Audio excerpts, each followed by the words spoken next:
ಎಲ್ಲರೂ ನಮಸ್ಕಾರ. ನಾನು ನಿಮ್ಮ ಪ್ರೀತಿಯ ಕಿರುತೆರೆ ಹಾಸ್ಯ ಕಲಾವಿದ ಶ್ರೀಶೈಲ ಉಗಾರ್ ಮಾಡುವ ನಮಸ್ಕಾರಗಳು. ಸ್ನೇಹಿತರೆ, ಜೈ ಜವಾನ್ ಜೈ ಕಿಸಾನ್ ಅಂತ ಹೇಳ್ತೀವಿ. ಜಯವಾಗಲಿ ರೈತನಿಗೆ, ಜಯವಾಗಲಿ ಸೈನಿಕನಿಗೆ.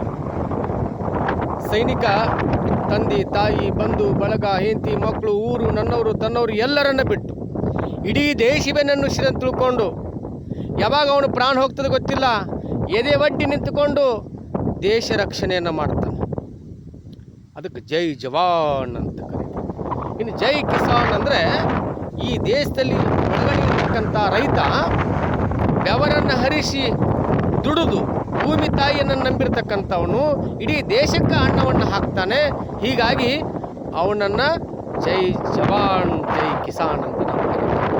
ಆದರೆ ಇವತ್ತು ರೈತನ ಪರಿಸ್ಥಿತಿ ಎಲ್ಲಿಗೆ ಬಂದು ನಿಂತಿದೆಯಪ್ಪ ಅಂತ ಕೇಳಿದ್ರೆ ಮುಗುಲ್ ನೋಡ್ಕೊಂತ ಕರೀಬೇಕಾಗ್ತಾನ.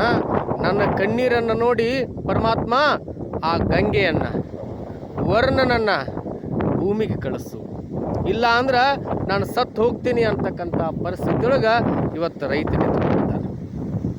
ಸ್ನೇಹಿತರೆ, ಇಷ್ಟೊಂದು ಬರಗಾಲ ನಾವೆಂದೂ ಕಂಡಿರಲಿಲ್ಲ ಉತ್ತರ ಕರ್ನಾಟಕದಲ್ಲಿ.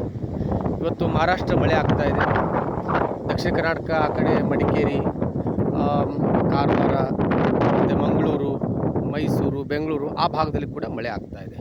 ಆದರೆ ಇವತ್ತು ಉತ್ತರ ಕರ್ನಾಟಕ ಮತ್ತು ಕಲ್ಯಾಣ ಕರ್ನಾಟಕ ಈ ಭಾಗದಲ್ಲಿ ಒಂದು 10 ರಿಂದ 15 ಜಿಲ್ಲೆಗಳು ಭಾಳಷ್ಟು ಬರಗಾಲದಿಂದ ತತ್ತರಿಸಿ ಹೋಗಿದ್ದಾವೆ.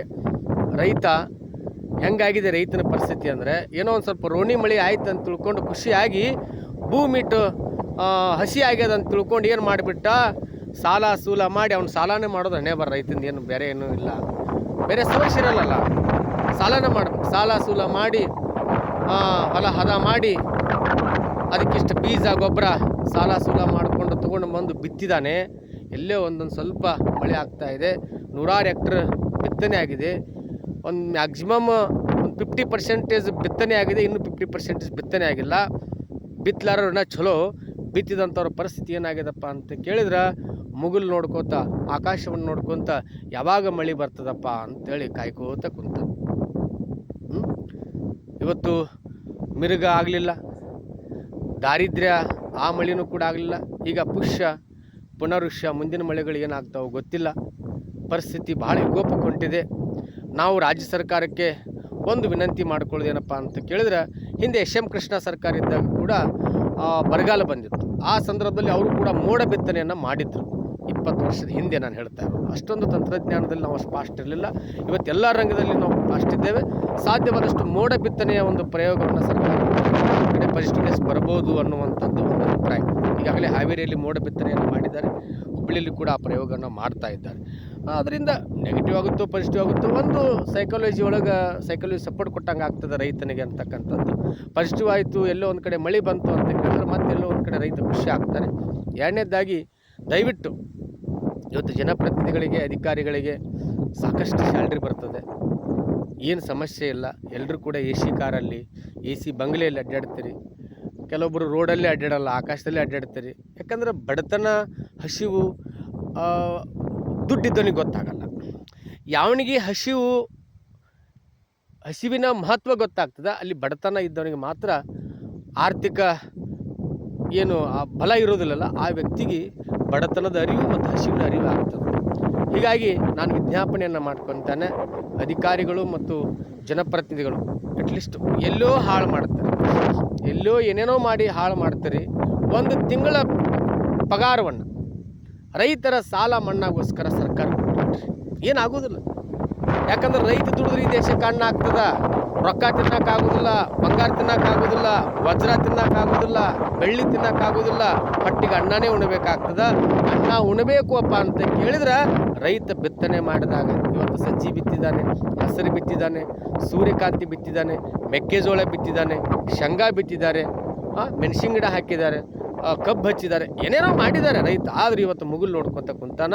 ನೀವೆಲ್ಲ ರೈತರ ಮಕ್ಕಳಿದ್ದೀರಿ, ದಯವಿಟ್ಟು ರೈತರ ಕಣ್ಣೀರು ಒರೆಸುವಂಥ ಕೆಲಸವನ್ನು ಜನಪ್ರತಿನಿಧಿಗಳು ಮತ್ತು ಅಧಿಕಾರಿಗಳು 1 ತಿಂಗಳ ಪಗಾರವನ್ನು, ನೌಕರದಾರರು 1 ತಿಂಗಳ ಪಗಾರವನ್ನು ನೀವು ರೈತನಿಗೋಸ್ಕರ ಸರ್ಕಾರಕ್ಕೆ ಮುಡುಪಾಗಿಡ್ರಿ ಅಂತಕ್ಕಂಥದ್ದು ಒಂದು ಸಜೆಷನ್.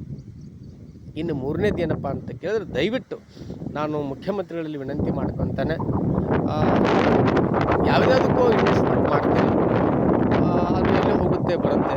ರೈತನ ಸಾಲವನ್ನು ಅಟ್ಲೀಸ್ಟ್ ಸಹಕಾರಿ ಬ್ಯಾಂಕದ ಸಾಲವನ್ನು 70-80 ಸಾವಿರ ರೂಪಾಯಿ ಏನು ಸಾಲ ತೊಗೊಂಡಿರ್ತಾನೆ, ಆ ಸಾಲವನ್ನು ಮನ್ನಾ ಮಾಡಿ ಹೊಸ ಸಾಲವನ್ನು ಕೊಟ್ಟರೆ ರೈತ ಎಲ್ಲೋ ಒಂದು ಕಡೆ ಮಟ್ಟ ನಿಟ್ಟುಸಿರು ಬಿಡುವಂಥ ಆಗ್ತದೆ ಅಂತಕ್ಕಂಥದ್ದು ಸರ್ಕಾರಕ್ಕೆ ನಾನೊಂದು ವಿಜ್ಞಾಪನೆಯನ್ನು ಮಾಡ್ಕೊತಾನೆ. ಇನ್ನು 4ನೇದ್ದು, ಹಿಂದೆ ಯಡಿಯೂರಪ್ಪನವ್ರು ಮುಖ್ಯಮಂತ್ರಿ ಇದ್ದಾಗ, ನಾನು ಪಕ್ಷಾತೀತವಾಗಿ ಮಾತಾಡ್ತೇನೆ, BJP ಆಗಲಿ ಕಾಂಗ್ರೆಸ್ ಆಗಲಿ JDS ಆಗಲಿ ಪರವಾಗಿಲ್ಲ, ಇವತ್ತು ಕಷ್ಟ ಇದೆ ರೈತರಿಗೆ ಅನ್ನುವಂಥ ಉದ್ದೇಶಕ್ಕೆ ಸರ್ಕಾರಕ್ಕೆ ಸಜೆಷನ್ ಕೊಡುವಷ್ಟು ನಾನೇನು ದೊಡ್ಡ ವ್ಯಕ್ತಿ ಅಲ್ಲ. ಏನಪ್ಪ ಅಂತ ಕೇಳಿದ್ರೆ, ಹಿಂದೆ ಯಡಿಯೂರಪ್ಪನವ್ರು ಮುಖ್ಯಮಂತ್ರಿ ಇದ್ದಾಗ ಅತಿವೃಷ್ಟಿ ಅನಾವೃಷ್ಟಿ ಆಗಿತ್ತು. ಆ ಸಂದರ್ಭದಲ್ಲಿ ಕೂಡ ಒಂದು ಕಡೆ ಜಾಸ್ತಿ ಮಳೆ ಆಗಿತ್ತು, ಒಂದು ಕಡೆ ಮಳೆ ಆಗಿರಲಿಲ್ಲ.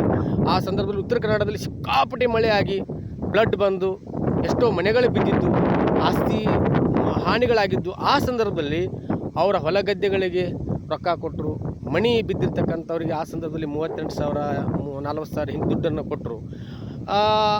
ಆ ಸಂದರ್ಭದಲ್ಲಿ ಮುಖ್ಯಮಂತ್ರಿಗಳು, ಆಗಿನ ಮುಖ್ಯಮಂತ್ರಿ ಯಡಿಯೂರಪ್ಪನವರು ಇಡೀ ತನ್ನ ಕ್ಯಾಬಿನೆಟನ್ನು ತೆಗೆದುಕೊಂಡು ಅಕ್ಷಯ ಪಾತ್ರೆ ಹಿಡ್ಕೊಂಡು ಬೆಂಗಳೂರೊಳಗೆ ಭಿಕ್ಷೆಯನ್ನು ಕಿತ್ತ, ನೋಡ್ರಪ್ಪ ಉತ್ತರ ಕರ್ನಾಟಕದೊಳಗೆ, ಕಲ್ಯಾಣ ಕರ್ನಾಟಕದೊಳಗೆ ಸಿಕ್ಕಾಪಟ್ಟಿ ಮಳೆಯಾಗಿ ಅಲ್ಲಿ ಭಾಳಷ್ಟು ಹಾನಿಯಾಗಿದೆ, ಜನಜೀವನ ಅಸ್ತವ್ಯಸ್ತ ಆಗಿದೆ, ಎಲ್ಲರೂ ಕೂಡ ಭಾಳ ಕಷ್ಟದಲ್ಲಿದ್ದಾರೆ, ನೀವೆಲ್ಲರೂ ಕೂಡ ಸಹಕಾರ ಮಾಡಿರಿ, ನನ್ನ ಜೊತೆ ಕೈ ಜೋಡಿಸಿರಿ ಅಂತ ಹೇಳಿದಾಗ, ಹನಿ ಹನಿ ಕುಡಿದ್ರೆ ಹಳ್ಳ, ತಿನಿ ತಿನಿ ಕುಡಿದ್ರೆ ರಾಶಿ, ಕೈ ಕೈ ಕುಡಿದ್ರೆ ಚಪ್ಪಾಳಿ ಅನ್ನೋ ಹಂಗೆ, ಕೊಟ್ಟಿದ್ದು ತನಗೆ ಬಚ್ಚಿಟ್ಟಿದ್ದು ಪರರಿಗೆ, ಕೊಟ್ಟಿದ್ದು ಕೆಟ್ಟಿ ತಿನ್ನಬೇಡ, ನಿನಗೆ ಮುಂದೆ ಕಟ್ಟಿಟ್ಟ ಬುದ್ಧಿ ಸರ್ವಜ್ಞ ಅನ್ನೋ ಹಾಗೆ ಎಷ್ಟೋ ಜನ ಕೊಡುಗೈ ದಾನಿಗಳು ಲೆಕ್ಕವಿಲ್ಲದಷ್ಟು ಹಣವನ್ನು ಕೊಡ್ತಾರೆ. ಲಕ್ಷಾಂತರ ದುಡ್ಡು ಗುಳೆ ಆಗ್ತದೆ, ಅದು ಸರ್ಕಾರದ ಬೊಕ್ಕಸಕ್ಕೆ ಸಂದಾಯ ಆಗ್ತದೆ.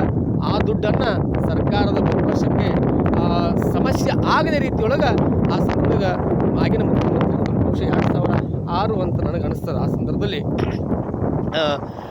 ಯಡಿಯೂರಪ್ಪನವರು ಎಲ್ಲ ಉತ್ತರ ಕನ್ನಡದಲ್ಲಿರ್ತಕ್ಕಂಥ ಏನು ಸಮಸ್ಯೆ ಆಗಿತ್ತಲ್ಲಿ, ಗಂಜಿ ಕೇಂದ್ರ ನಿರ್ಮಾಣ ಆಗಿರ್ಬೋದು, ಅಲ್ಲಿ ಮತ್ತು ಹೊಲ ಗದ್ದೆಗಳು ಹಾಳಾಗಿರ್ತಕ್ಕಂಥವ್ರಿಗೆ ಪರಿಹಾರ ಕೊಡ್ತಕ್ಕಂಥದ್ದು, ಮನೆ ಬಿದ್ದಿರ್ತಕ್ಕಂಥವ್ರಿಗೆ ಪರಿಹಾರ ಕೊಡ್ತಕ್ಕಂಥದ್ದು, ಸಾವು ನೋವುಗಳಾದಂಥವ್ರಿಗೆ ಪರಿಹಾರ ಕೊಡ್ತಕ್ಕಂಥದ್ದು, ಆ ಕೆಲಸವನ್ನು ಮಾಡಿದರು ಅಂತಕ್ಕಂಥದ್ದು ನೆನಪಿಗೆ ನಾನು ತೊಗೊಂಡು ಬರ್ತೇನೆ.